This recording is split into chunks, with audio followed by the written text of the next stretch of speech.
सेठानी ने सेठ की चरण धूलि अपने मस्तक पर लगा ली और सांत्वना देते हुए बोली, धैर्य रखो, भगवान सब भला करेंगे। रात का अंधकार फैलता जा रहा था। सेठानी उठकर दिया जलाने के लिए दालान में आई तो रास्ते में किसी चीज़ से टकरा गई, ठोकर लगी उन्हें। गिरते गिरते बची, संभल कर आले तक पहुंची और दिया जलाकर नीचे की ओर निगाह डाली तो देखा कि दहलीज के सहारे एक पत्थर ऊंचा हो गया है, जिसके बीचों बीच एक लोहे का कुंदा लगा है। इसी कुंदे से उन्होंने ठोकर खाई थी। अब रात का अंधकार हो गया था। दिया जलाने के लिए सेठानी दालान में जाती हैं, दहलीज में जाती हैं, चौखट में जाती हैं तो किसी चीज़ की ठोकर लगती है, गिरते गिरते बचती हैं, संभल जाती हैं। दिया जलाकर नीचे की ओर जब निगाह डाला तो देखा कि दहलीज के सहारे एक पत्थर ऊंचा हो गया, एक पत्थर उठा हुआ दिखाई पड़ा और उसके बीचों बीच एक कुंडा लगा हुआ है, पकड़ने का कुंडा लगा हुआ है। इसी कुंडे से उन्होंने ठोकर खाई थी। शाम तक तो वहाँ पत्थर बिल्कुल उठा भी नहीं था। अब ये अकस्मात कैसे उठ गया? सेठानी भौचक्की सी खड़ी रही, फिर सेठ को बुलाकर बोली, देखो तो ये पत्थर यहाँ कैसे अट गया? बोली शाम तक तो यहाँ सब कुछ ठीक ठाक था, ये पत्थर यहाँ कुछ था नहीं, अब ये अचानक ये पत्थर कैसे उठ गया?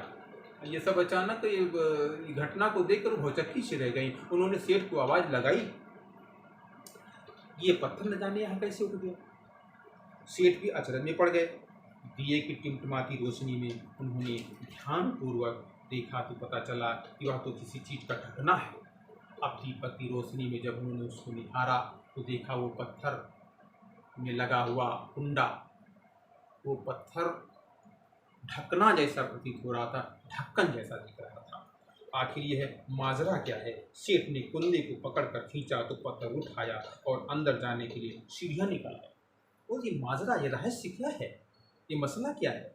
ये सोच करके उन्होंने उसको जैसे ही ऊपर उठाया तो देखते क्या है कि एक मार्ग दिखाई पड़ता है, सीढ़ियों से बना एक मार्ग में नजर आता है, नीचे जाने का मार्ग है सीढ़ियों से युक्त।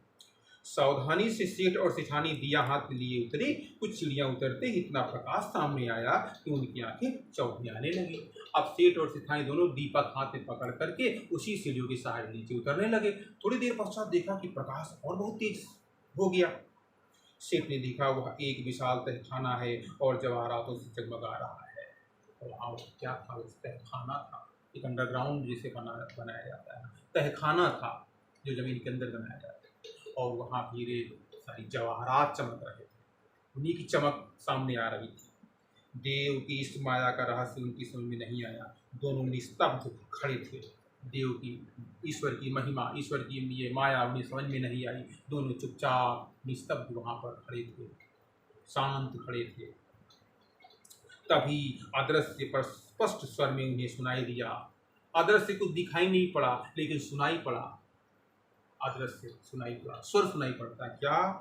ओ सेठ, स्वयं भूखे रहकर अपना कर्तव्य मानकर प्रसन्न चित्त तुमने मरणासन्न कुत्ते को 4 रोटियां खिलाकर उसकी जान बचाई, उस महायज्ञ का यह पुरस्कार है। ये सेठ जी, आज तुमने, कल तुमने रास्ते में एक भूखे मरियल बेजान कुत्ते को अपनी भूखे रहकर अपनी 4 रोटियां खिला दी थी। यह महायज्ञ से कम नहीं है और उसी महायज्ञ का ये पुरस्कार तुम्हें प्राप्त हो रहा है। सेठ और सेठानी इस दिव्य वाणी को सुनकर कृतकृत्य हो गए। सेठ और सेठानी ने जब इस वाणी को सुना, इस आवाज़ को सुना, अदृश्य आवाज़ सुना तो वो धन्य हो गए। वहाँ धरती पर माथा टेककर उन दोनों ने भगवान के चरणों में प्रणाम किया। वहीं धरती पर दोनों ने माथा टेका, अपना मस्तक झुकाया, धरती से मस्तक को लगाया और भगवान को के प्रति अपना आभार प्रकट किया। भगवान के चरणों में उन्होंने प्रणाम किया। भगवान ईश्वर ने जो उन्हें ये संपत्ति धन दौलत प्रदान की है, इसके प्रति उन्होंने अपना आभार प्रकट किया, तो ईश्वर को धन्यवाद ज्ञापित किया, है ना। तो कुल मिलाकर के ये जो कहानी थी, ये परोपकार की भावना पर कहानी थी, है ना। इसमें सेठ ने क्या परोपकार किया था और क्यों यदि उन्हें बेचना पड़ा, पहले उनकी स्थिति क्या थी, बाद में उनकी स्थिति क्या हुई, परिस्थितियां जब बदली तो लोगों का व्यवहार उनके प्रति कैसा था, है ना। तो इन सारी बातों को हम लोगों ने पढ़ा, समझा और देखा, है ना। तो कुल मिला के हम लोगों ने समझा कि महायज्ञ यानी परोपकार के लिए किया गया कोई भी कार्य भलाई के लिए, दूसरों के कल्याण के लिए, वो भी निष्काम भाव से, निस्वार्थ भाव से किया गया कार्य किसी महायज्ञ से कम नहीं होता है। और सेठ जी ने विपत्ति वाली परिस्थिति आने पर भी धैर्य नहीं छोड़ा, धर्म का साथ नहीं छोड़ा। यज्ञ बेचने गए थे, खाली हाथ वापस लौट आए, लेकिन अपने